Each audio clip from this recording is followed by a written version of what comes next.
ভূমিকম্প কালকেও আপনারা দেখেছেন ভেনেজুয়েলায় একটা বড় ভূমিকম্প আঘাত করেছে এবং পরপর দুইবার।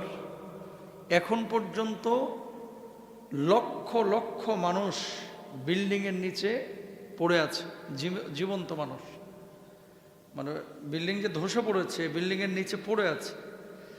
উদ্ধার করার মতো কোনো লোক পাওয়া যাচ্ছে না, কারণ গোটা দেশটা একটা বড় সড়ো মানে আপনার এই ভূমিকম্পর মুখোমুখি হয়ে ধ্বংসস্তূপে পরিণত হয়েছে। আল্লাহ এই ধরনের আযাব গজব থেকে আমাদেরকে হেফাজত করুন, সবাই বলেন আমেন।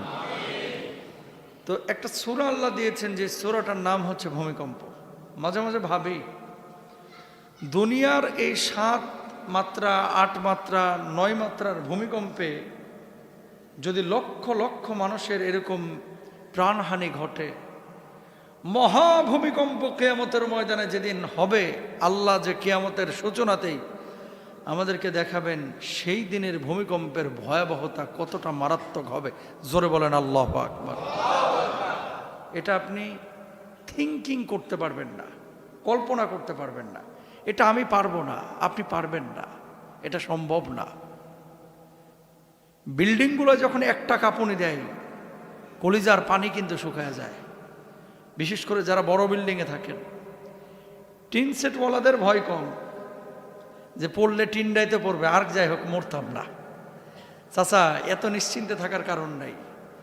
টিন পড়লে মরবেন না, দেয়াল পড়লে ঠিকই মরবেন। কথা বলেন না? তো দেয়াল পড়তে পারে না, গায়ে পড়তে পারে। মাঝে মাঝে ভয় হয়। ছোট্ট একটা সিটি, ঢাকা সিটি, 4 কোটি মানুষ। এই ঢাকা হচ্ছে মসজিদ মাদ্রাসার শহর, এই ঢাকা হচ্ছে আল্লাহওয়ালাদের শহর। যেমনইভাবে হারামখোর পাপিষ্ঠ জেনাকাররা ঢাকায় থাকে, আল্লাহওয়ালা তাহাজ্জুদ গুজার লক্ষ লক্ষ মানুষ ঢাকায় থাকে, ঠিক কিনা? এদের কারণে আল্লাহ রাব্বুল আলামিন কিন্তু করোনার সময় বাংলার জমিনের মানুষগুলোকে রক্ষা করেছে। এই মসজিদগুলো মাদ্রাসাগুলোর কারণে, আলেম ওলামাদের কারণে, বাচ্চাদের কারণে, যারা রাত্রিবেলায় গভীর রাত্রে আপনারা তাহাজ্জুদ আদায় করেন, আপনাদের কারণে আল্লাহ কিন্তু হেফাজত করেছে। দেখেন, এটা নিয়ে কিন্তু আমরা চিন্তা করতেছি না, ফিকির করতেছি না। চিন্তা ফিকির করে আপনি কি করবেন? যদি সিডোর আসে, আইলা আসে, মানুষকে কিছু করতে পারে না। কিন্তু একটা জায়গায় মানুষের সক্ষমতা আছে আমাদের, সেটা কি? যেই মালিক এই ভূমিকম্প পাঠায়, সেই মালিকের রাগটাকে দমানোর সক্ষমতা ওই মালিকই আমাদেরকে দিয়েছে। সেই সক্ষমতা হচ্ছে চোখের পানি। চোখের পানি, বোঝেন নাই কথা? ভূমিকম্প দেন কে? সিডোর, আইলা। সেই 2007-এ সিডোর হয়েছে, আইলা হয়েছে। 1 সপ্তাহ আগে আমার সফর ছিল সাতক্ষীরায়। ওখানকার ভয়াবহ প্যানিক এখনো নাকি মুরব্বীদের কাছে আছে। হুজুর মাঝে মাঝে আটকে ওঠে, মানে রাতের বেলায় ঘুমাইছে না, আটকে ওঠে। কেন? একটু বাতাস হলে না জানি সিডোর আসতেছে, একটু বাতাস হলে না জানে আইলা আসতেছে, একটু বাতাস হলে না জানে ভূমিকম্প আসতেছে। অসংখ্য মানুষ আপনাদের আমাদের মধ্যে এখন আছে কিন্তু, যাদের প্যানিকটা এখন খুব বেশি। একটু কাঁপুনি দিলেই ভয়ে আতঙ্কিত হয়ে যায়, না জানি আমাদের বিল্ডিংটা আমার উপরে ভেঙে পড়ছে কিনা। আতঙ্কিত হন আর যাই হন, শুধু সরকারকে ভাবলে হবে না, আমাদের প্রত্যেকটা মুমিন মুসলমানকে ভাবতে হবে, আল্লাহ এই 4 কোটি, গোটা বাংলার জমিনে 18 কোটি 19 কোটি মানুষকে হেফাজত তুমি করতে পারো। মাবুদ, তুমি এরকম ভয়াবহ ভূমিকম্প আমার ঢাকাতে, আমার বাংলার জমিনে দিও না। জোরে বলেন আমিন। কি হবে? হবেটা কি জানেন? এক একটা বিল্ডিংয়ে ঢাকায় এখন এমনও বিল্ডিং আছে, অ্যাপার্টমেন্ট আছে, যেখানে প্রায় 1-1.5 হাজার ফ্যামিলি থাকে। এরকম জোন তৈরি হয়েছে না, বড় বড় মানে অ্যাপার্টমেন্ট এরিয়া। এখন কথা হচ্ছে যে যখন ভূমিকম্প হবে, উদ্ধারটা কে করবে? যদি মানুষ দামে চাপা খেয়ে পড়ে থাকে, আপনার বাচ্চাটার কি অবস্থা হবে? আমার বাচ্চাটার কি হবে? আপনার মেয়েটার কি হবে? আপনার মাটার কি হবে? বলা সহজ, রানা প্লাজার ঘটনাটা একটু মনে করেন। কথা বলেন না কেন? এত তাড়াতাড়ি মানুষ ভুলে গেলেন? দেয়াল পড়ে, বিম পড়ে হাতটা আটকে আছে, বেচারা আকুতি করতেছিল, ভাই আমার হাতটা কেটে তোমরা অন্তত বাইর করো আমারে। সেটা পর্যন্ত সক্ষম হয়নি। কত মানুষের এরকম, 1 ফোঁটা পানি, ভাই পানি, একটা ফোঁটা পানি দাও। সেম এই পরিস্থিতি আল্লাহ মুখোমুখি না করুক। ভয়াবহ ভূমিকম্প যদি হয় বাংলার জমিনের চিত্র হবে। এখন উদ্ধার করবে কে? সরকার পারবে না। আমাদের টেকনোলজি প্রযুক্তি এত নাই, কতগুলো বিল্ডিং, 4 কোটি মানুষকে সামাল দেওয়া এত সহজ না। তাহলে কি করতে হবে? আমরা দুর্বল, আমরা অক্ষম, আমরা শক্তিমত্তা নাই, আমাদের টাকা নাই, প্রযুক্তি নাই, কিন্তু মালিককে চেনার শক্তি আল্লাহ আমাকে দিয়েছে। যে আল্লাহ ভূমিকম্প দেবে সে আল্লাহর দিকে আমাদের ফিরতে হবে। কথা বলেন ঠিক কিনা? যখন পেটে ভাত নাই, টাকা নাই, পয়সা নাই, খাবার নাই, কিচ্ছু নাই, তখন আমরা কি বলি? হুজুর আমার আল্লাহ আছে, আমার আর কাউরের দরকার নাই। এখন ভূমিকম্প নিয়ে আমাদের অবস্থাটা হচ্ছে সেই, আমাদের অবস্থা হচ্ছে সেই জায়গায়। আমরা জানি সরকার পারবে না, কোনো সরকারই পারবে না। 4 কোটি মানুষের এত বড় ঢাকা সিটি, এটাকে সামাল দেওয়া সম্ভব না। কয়টা বিল্ডিং এর প্রযুক্তি আপনি কিনবেন? যখন বার্গারের মতো, রানা প্লাজার মতো এরকম আল্লাহ না করুক পড়বে, তখন দেখবেন আপন ভাই ভাইকে উদ্ধার করার ক্ষমতা হারায় ফেলবে। তাহলে বাঁচার উপায়টা কি? বাঁচার উপায়টা হচ্ছে যেই মালিক ভূমিকম্প দিচ্ছে রব্বুল আলামিন বান্দাদের ব্যাপারে পবিত্র কোরআনুল কারীমের মধ্যে কি বলছে খেয়াল করেন। ইদা জুলজিলাতিল আরদু জিলজালাহা ওয়া আখরাজাতিল আরদু আথকালাহা ওয়া ক্বালাল ইনসানু মা লাহা يومئذ تحدث أخبارها রব্বুল আলামিন বললেন, এবং যখন পৃথিবী তার ভর সমূহ বের করে দিবে, মানুষ বলবে হায় হায় কি হলো। পৃথিবী যখন প্রবল কম্পনে প্রকম্পিত হবে, ইযা জুলজিলাতিল আরদু জিলজালাহা, মহাভূমিকম্প যখন তৈরি হয়ে যাবে, জমিন তার ভেতরের সমস্ত সম্পদগুলো বের করে দিবে, মানুষ বলবে হায় হায় কি হলো কি হলো।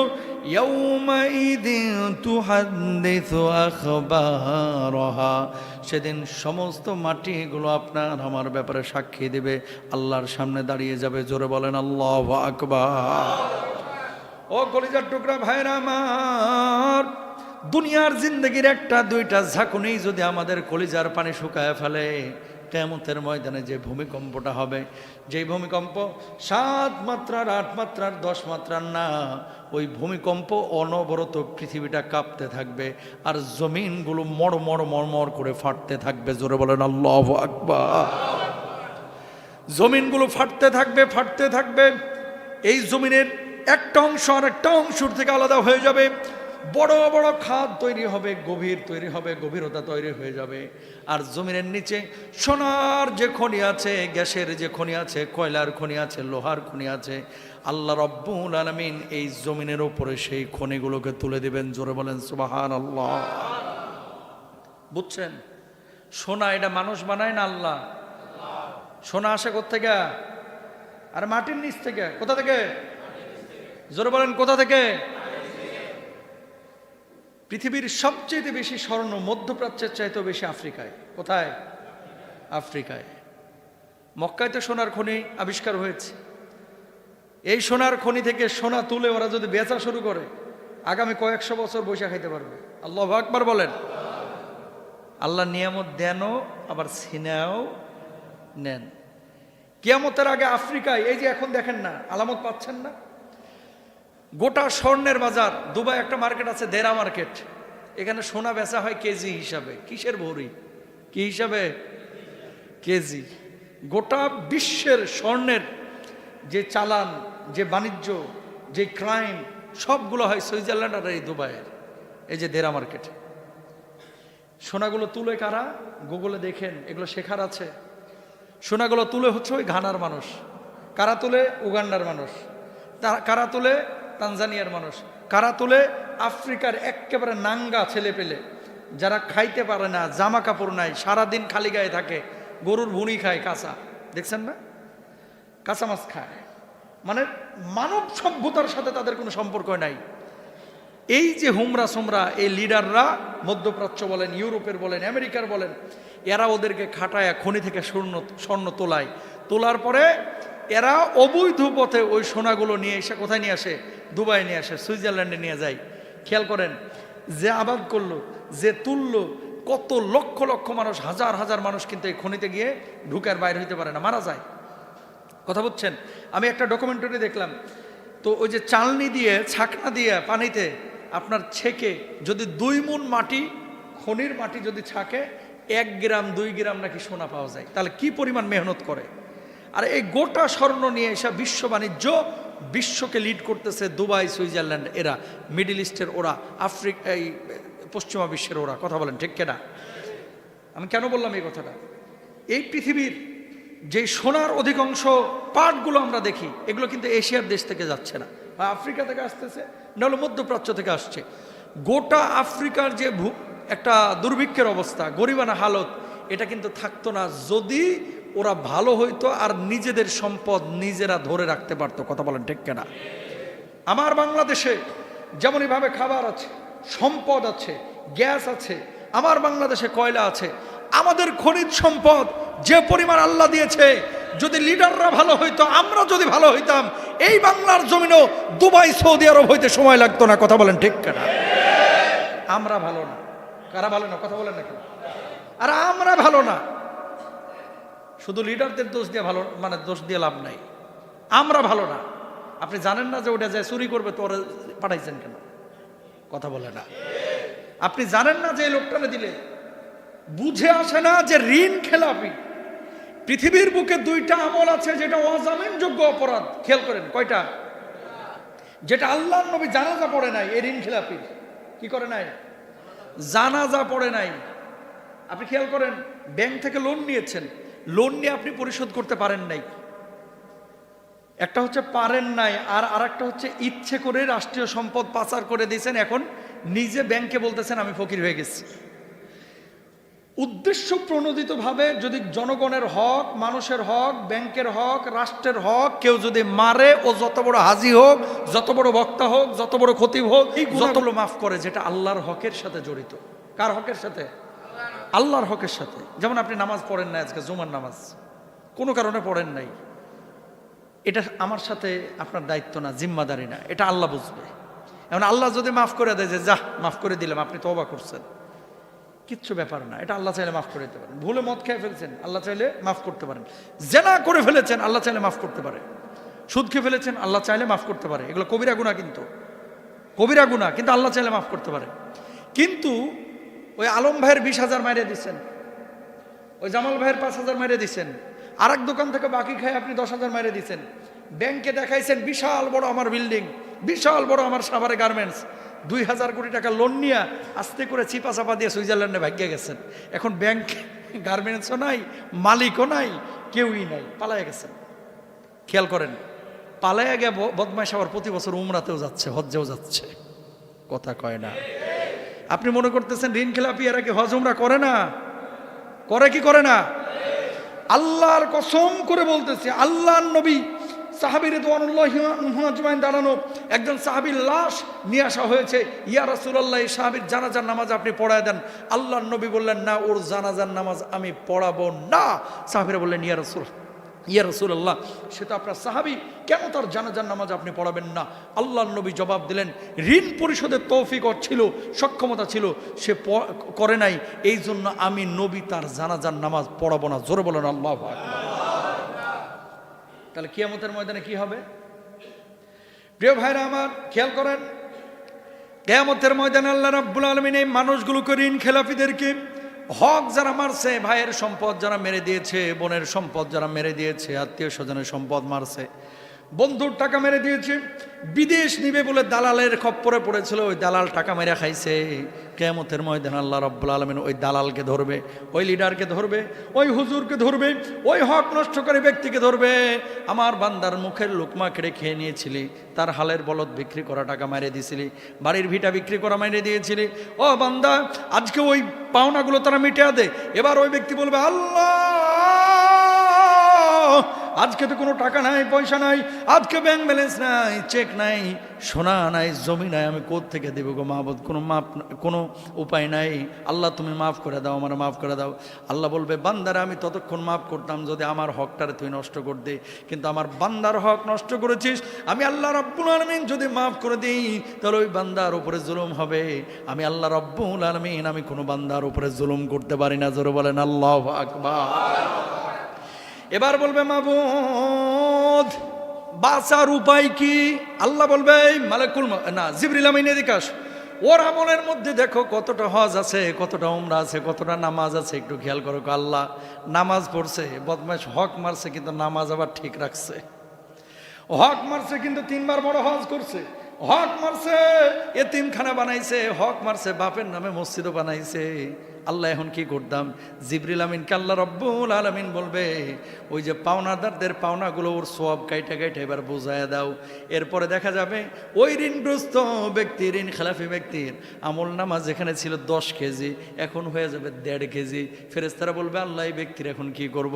আল্লাহ বলবে, তাড়াতাড়ি শিকলের মধ্যে বাঁধো আর বাইন্দা এটারে ফুটবলের মতো গড়াইতে গড়াইতে জাহান্নামের মধ্যে নিক্ষেপ করো। জোরে বলেন নাউযুবিল্লাহ।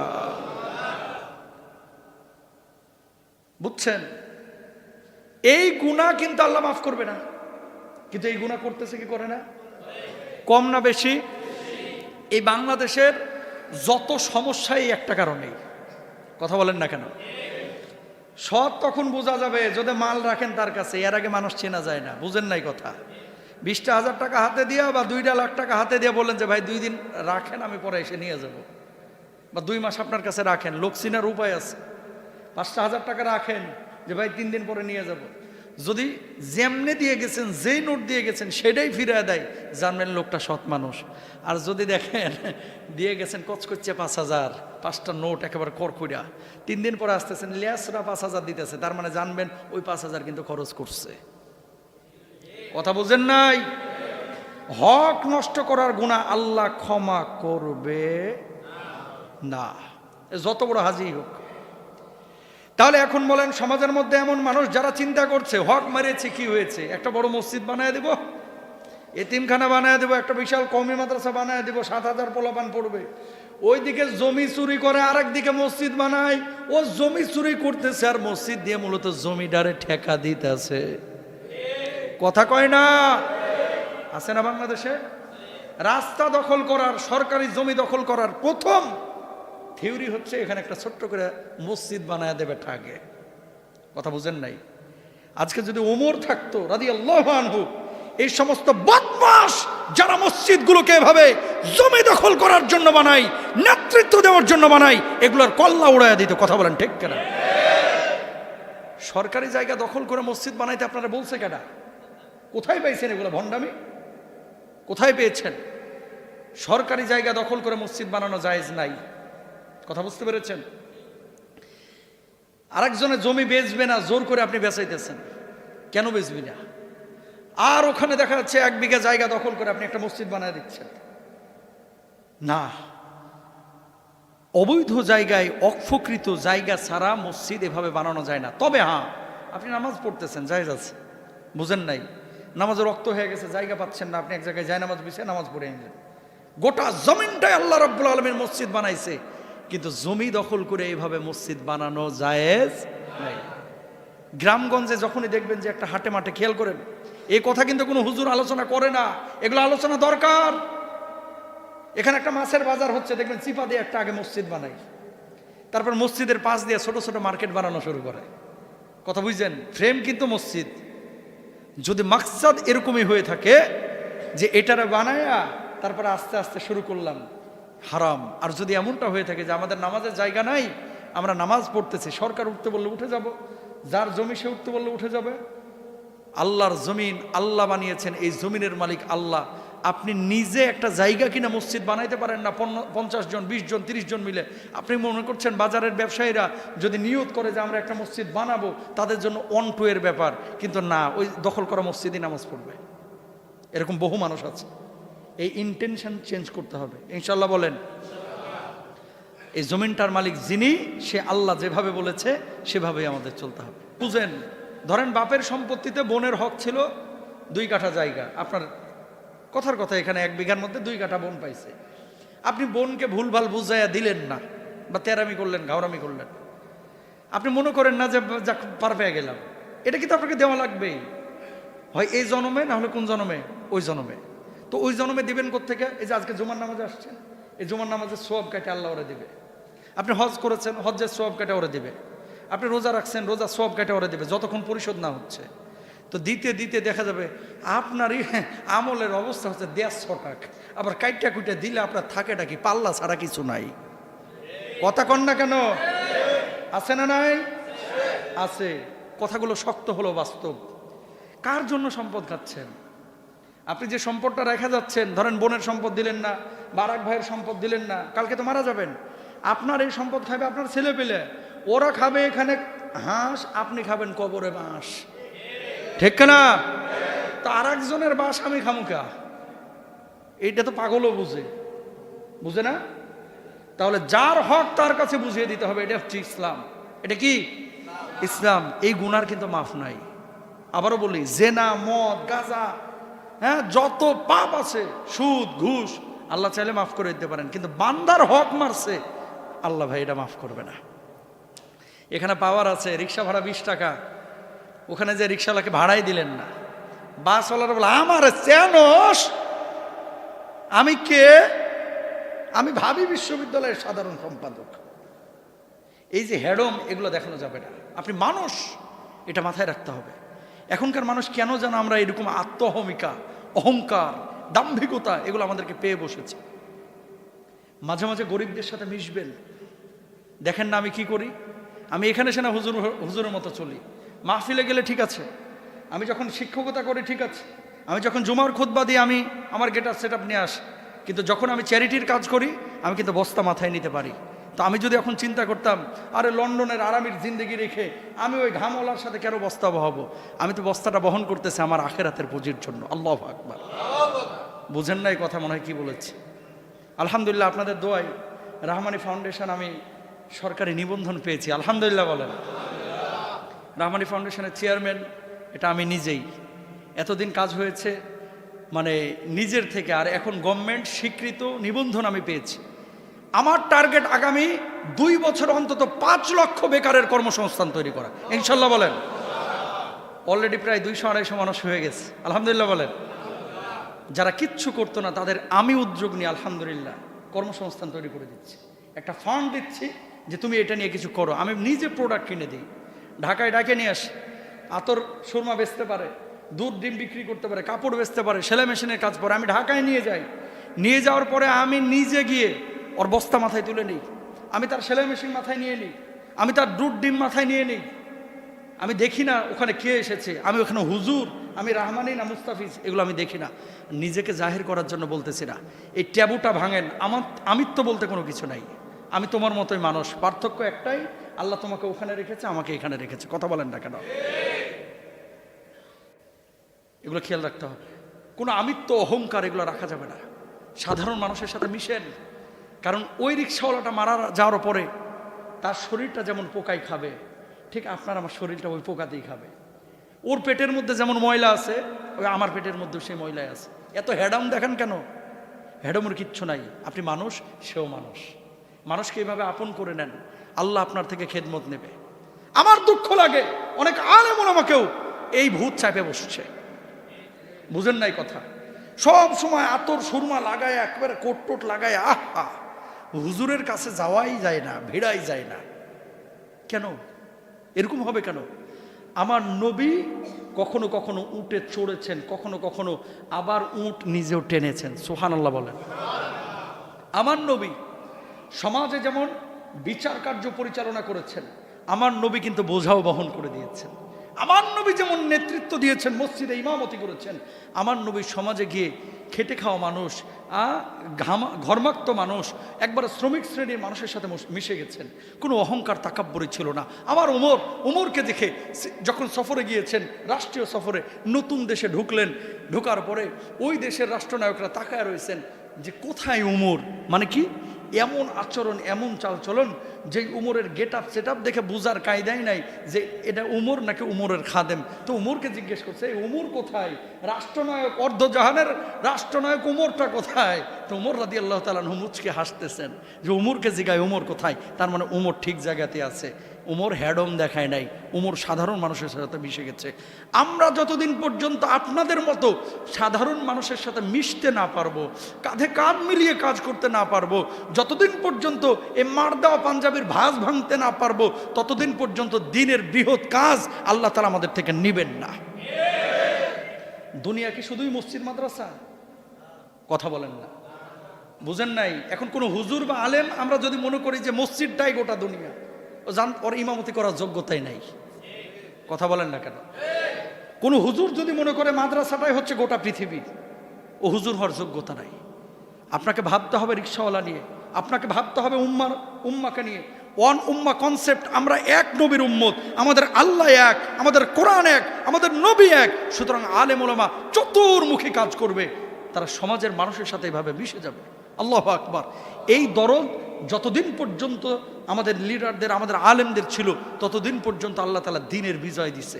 আর যখন আমরা ঘরে ঢুকে গেছি, আমার বড় কষ্ট লাগে ভাই যখন কেউ বলে আলহামদুলিল্লাহ আমি খুব ভালো আছি, খাচ্ছি, দাচ্ছি, ঘুমাচ্ছি।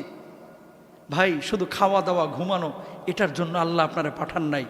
তাহলে ওই পশুর জীবন আর আপনার জীবনে, আমার জীবনে কোনো পার্থক্য থাকে না। আপনি দিনের জন্য কি করলেন? আপনি মানুষের জন্য কি করলেন? আপনি মারা যাওয়ার পরে আমার আল্লাহর জন্য কি রেখে গেলেন?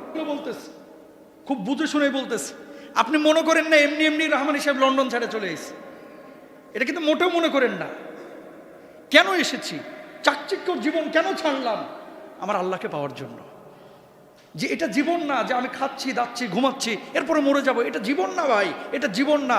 জীবন হচ্ছে সেটা আপনি খাবেন, আপনি খাওয়াবেন, আপনি ঘুমাচ্ছেন, আপনি ঘুমানোর জন্য আরেকজনের ব্যবস্থা করে দিবেন, আপনি নিজে কাজ করছেন, আরেকজন মানুষের কাজের ব্যবস্থা করবেন, আপনি নিজে নামাজ পড়ছেন, আরেকজন মানুষের নামাজের ব্যবস্থা করে দিবেন, একজন মানুষ আপনি রোজা রাখছেন, আরেকজন মানুষের ইফতারির ব্যবস্থা আপনি করে দিবেন, আপনি নিজে সুস্থ আছেন, আরেকজন অসুস্থকে সুস্থ করার চেষ্টা করবেন। এটার নাম জীবন। জীবন ঠিক কিনা? কিসের জীবন? একটা ভুল মেসেজ আমাদের সমাজে। তা আমি তো ভালোই আছি, তা আপনি ভালো আছেন, আপনার ভাই যে খারাপ আছে, কোনো ফিকির আছে? আপনার কোনো ফিকির আছে? আপনার লইয়া বিবৃত রহিতে আসে নাই কেহ অবনি পরে, সকলের তরে সকলে মোরা, প্রত্যেকেই মোরা পরের তরে। সুবহানাল্লাহ বলেন। এই জন্য আমার নবী কি বলছেন খেয়াল করেন, আহাব্বুন নাস ইলাল্লাহি মাইয়ানফাহুম লিন-নাস, মানুষের মধ্যে সর্বোত্তম মানুষ সেই আল্লাহর কাছে প্রিয় যে ব্যক্তি মানুষের উপকারে কাজ করে। জোরে বলেন সুবহানাল্লাহ। একজন মানুষ নামাজ পড়ে না, আপনার ন্যূনতম যদি এই আকীদা চিন্তা না থাকে, আরে আমার ভাইটা জাহান্নামে যাবে, আমার বাড়ির পাশে বাড়ি, তার আমি একটু নামাজের দাওয়াত দিতে পারলাম না, যদি এই টেন্ডেন্সি না থাকে, আপনিও এখনো দিন বুঝেন নাই, ইসলাম বুঝেন নাই। এই জন্য আল্লাহ বলছে কি, আকিমুস সালাহ, নামাজ কায়েম করো, নিজে পড়ো, অন্যকে নিয়ে পড়ো। সুবহানাল্লাহ। কষ্ট পাইলেন? এগুলো রিয়েলিটি, এগুলো ওয়াজ না, এগুলো বাস্তবতা। বুঝতে হবে আপনাকে যে কোথায় যাচ্ছি, কি ছিল আমাদের মাকসাদ, আর কোথায় যাচ্ছি আমরা। আল্লাহ রহম করুক, আমিন বলেন। তো যখন কিয়ামতের ময়দানে ভয়াবহ ভূমিকম্প শুরু হবে, আল্লাহ রাব্বুল আলামিন এই সম্পদগুলোকে এই দুনিয়ার জিন্দেগির মানুষের সামনে তুলে ধরবেন। মানুষজন দেখতে পাবে স্বর্ণের খণ্ডগুলো পড়ে আছে, দেখতে পাবে মানুষগণ গ্যাসের খনিগুলো বের হয়ে গেছে, মানুষ দেখতে পাবে কয়লার খনিগুলো বের হয়ে গেছে, মানুষ দেখতে পাবে ব্যাংকের ভোল্টের যে বড় বড় অ্যামাউন্টগুলো ছিল, টাকাগুলো ছিল, বান্ডেল বান্ডেল ডলার পড়ে আছে, পাউন্ড পড়ে আছে, কিন্তু তার দিকে কেউই তাকাবে না। আল্লাহ রাব্বুল আলামিন এই আয়াতের তাফসিরের মাধ্যমে আমাদের মুফাসসিররা বলছেন, তাফসির করতে গিয়ে সেদিন ওই সম্পদগুলো মানুষদেরকে এভাবে ডাকবে, আয় আয়, কাছে আয়, কাছে আয়। কেন ডাকবে? আমার জন্যই না হারাম খাইছিলে, আমি পড়ে রয়েছি, এখন দেখ কোনো কাজে লাগে কি। আল্লাহু আকবার। বুঝেন নাই? সোনার খণ্ডগুলোর জবান খুলে দিবে আল্লাহ, সোনাগুলো আপনাকে ডাকবে, আয় আয় আয় আয়। যে আমি পড়ে রয়েছি, আমার নে, এই যে ডলার পাউন্ডগুলো আমার কামাইতে গিয়ে নে, হারাম করলি, এই ডলার পাউন্ডগুলো এখন নে। না এখন নিতাম না। কে নিবি না? কোনো কাজে লাগবে না, দুনিয়ায় তো কাজে লাগতো। তাহলে এখন বুঝলি না এই যে ভয়াবহ অবস্থাটা, সামনে যায় দেখ কি অবস্থাটা হয়। আল্লাহ মাফ করুক, আমিন বলেন। রাব্বুল আলামিন কি বলছেন, কি অবস্থা? ইয়া আইয়ুহান নাসুত্তাকু রাব্বাকুম ইন্না জালজালাতাস সাআতি শাইউন আযীম।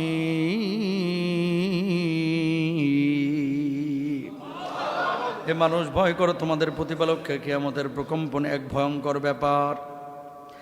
يوم ترونها تذهل كل مرضعة عما أرضعت وتدع كل ذات حمل حملها وترى الناس سكارى وما هم بسكارى ولكن عذاب الله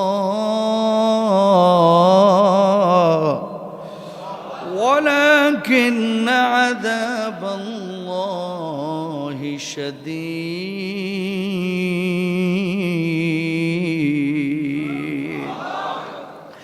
সেদিন আল্লাহ রাব্বুল আলামিন কি বলছেন, এমন ভাবে প্রত্যক্ষ করবা, দেখবা স্তন্য দানকারী মা তার সন্তানের ব্যাপারে কথা ভুলে গেছে, তার সন্তানের কথা ভুলে যাবে।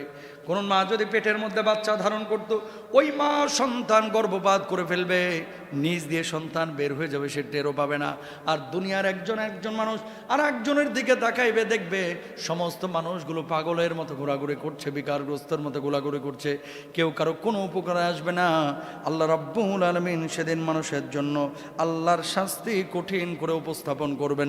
জোরে বলেন আল্লাহু আকবার। কয়টা কাইফিয়ত? মা, ছোট বাচ্চা যখন মায়ের কোলে থাকে, সহজে মা কিন্তু এই বাচ্চার কথা ভুলে না, তার খাওয়া, তার ঘুম। কিন্তু স্কুলে যখন যায় মাঝে মাঝে মা ভুলে কোথায় আছে, খেলুকর মতো। সিজার করা ছাড়া পেটের বাচ্চা বাইর হয় না। আর আমার আল্লাহ বলছে, ওই ভূমিকম্পের সময় ভয়ে এমনি বাচ্চা বাইর করে ফেলবে। আল্লাহু আকবার। কি ভয়াবহ কথা আমার আল্লাহ বলছে, কি মারাত্মক শাস্তির কথা আমার আল্লাহ বলছে। একটু ইমাজিন করতে পারেন, কল্পনা করতে পারেন, মানুষ পাগলের মতো ছোটাছুটি করবে, বাবা সন্তানকে চিনবে না, সন্তান বাবাকে চিনবে না। আল্লাহ রাব্বুল আলামিন এমন মুহূর্তে, কিয়ামতের ওই সময়ে, ইয়াউমা ইয়াফিরুল মারউ মিন আখিহি ওয়া উম্মিহি ওয়া আবিহি ওয়া সাহিবাতিহি ওয়া বানি লিকুল্লি ইমরিইন মিনহুম ইয়াউমা ইদিন শা'নুন ইউগনি। মানুষ সেদিন ভাই ভাইয়ের থেকে পালাবে, বাবা সন্তানের থেকে পালাবে, সন্তান বাবার থেকে পালাবে। এমন মুহূর্তে আল্লাহ রাব্বুল আলামিন একজন মানুষ আল্লাহর আদালতে দাঁড়াবে, ও মাবুদ, মাত্র 2টা নেক আমলের কারণে আমি ধরাশয়ী হয়েছি। আল্লাহ, আপনি আমাকে একটু সুযোগ দেন না। আমার মা আছে, মার কাছে গেলে মা হয়তো বা 2টা নেকি দিবে, আমি মাপ পেয়ে যাব। আল্লাহ, আমার বাবা আছে, বাবার কাছে গেলে 2টা নেকি দিয়ে দিবে, আল্লাহ আমি মাপ পেয়ে যাব, একটু আমার সুযোগ দেন। আল্লাহ বলবো, ও বান্দারে, আজকে কেউ কারো দিকে তাকাবে না, তোর মা তোর জন্য কিছু করবে না, তোর বাবা তোর জন্য কিছু করবে না, তোর স্ত্রী তোর জন্য কিছু করবে না, তোর সন্তান তোর জন্য কিচ্ছু করবে না, তোর আত্মীয় স্বজন তোর জন্য কিচ্ছু করবে না। মানুষজন বলবে, আল্লাহ আমরা ছাইড়া দেন, আমরা মাফ করে দেন। আল্লাহ, 2টা নেক আমল আমার মা আমাকে নিশ্চয় দিবে।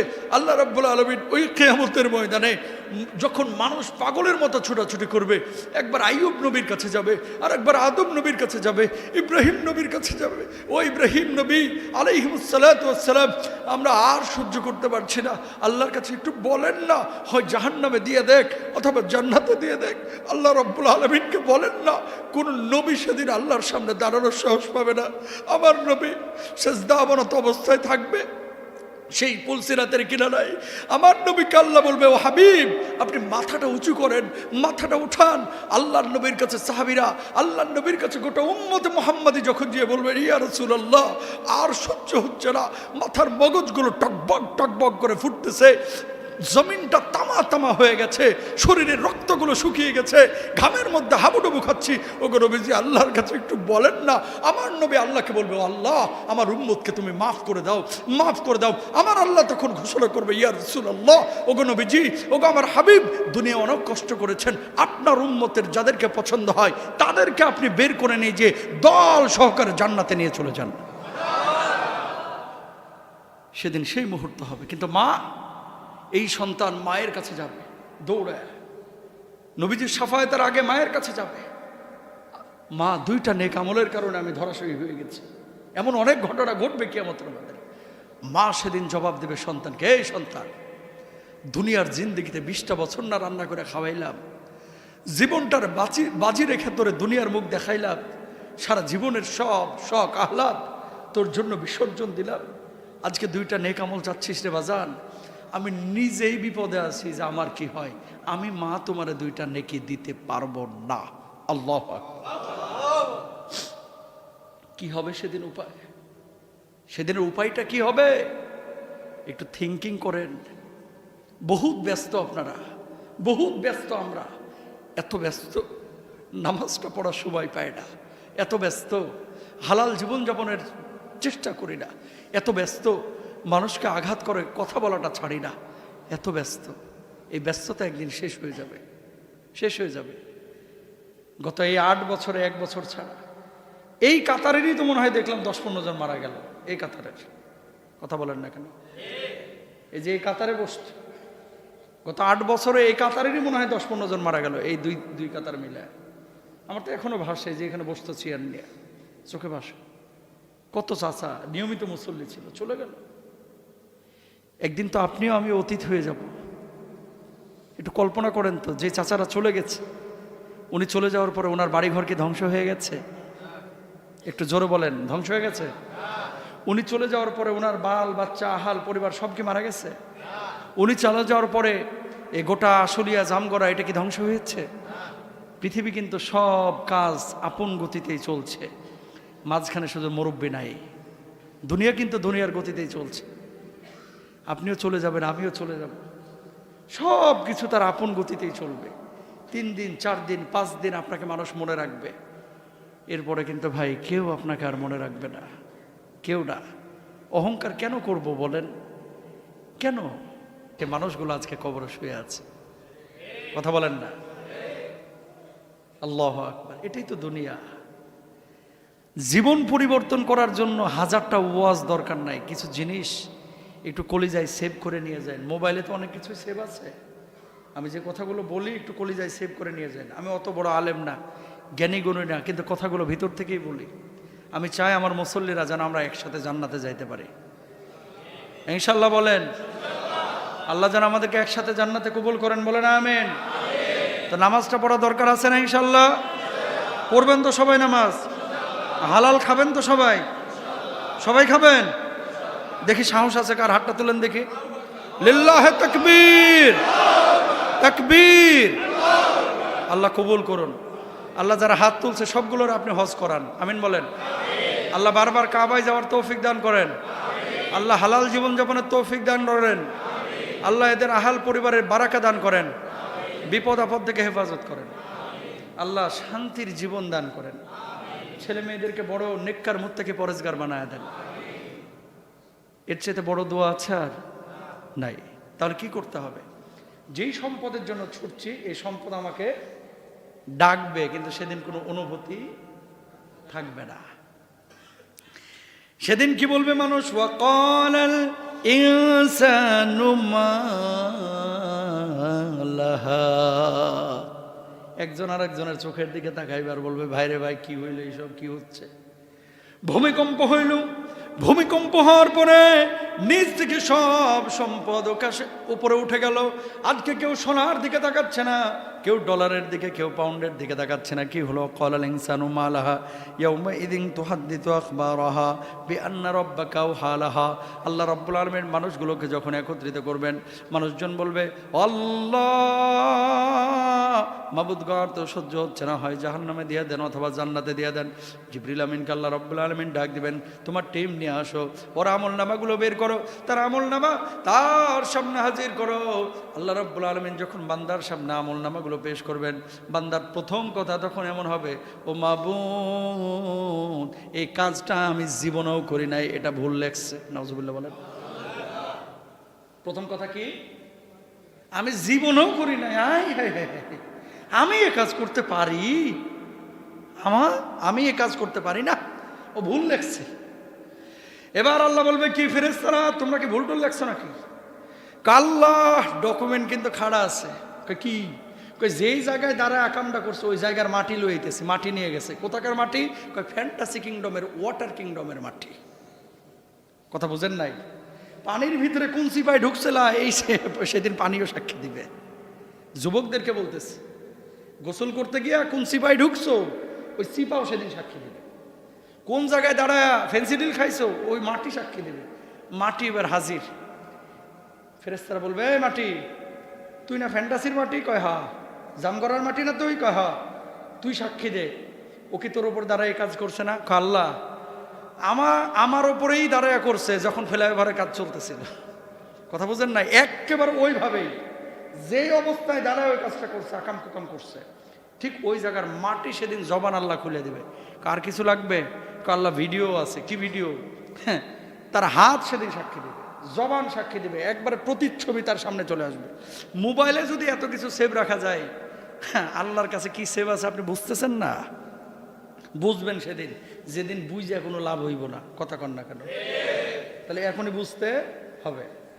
হাতরে বলবে যে এই হাত দিয়ে তো তুই সুদ খাইছিলি, এই হাত দিয়ে তো আরেকজনের ব্যাড টাচ করেছিলি, এই হাত দিয়ে তো আরেকজনের ঘুষি মারছিলি। না না না না না, আল্লাহ এই কাজ জীবন আমি করতে পারি না। হাতের জবান খুলে দিবে, এই বদমাইশ, আমি নিজে সাক্ষী দিতেছি তুই জুন মাসের 26 তারিখে ঘুষি মারছিলি কামাল মিয়ারে। পালাইব কোন দিক দিয়ে? উপায় আছে নি? এরপরে যখন ধরা খাইব, চোখে সাক্ষী দিবে, কানে সাক্ষী দিবে, হাতে সাক্ষী দিবে, আল্লাহ আমি মিছা কথা কইছি, আমার মাফ করে দেন।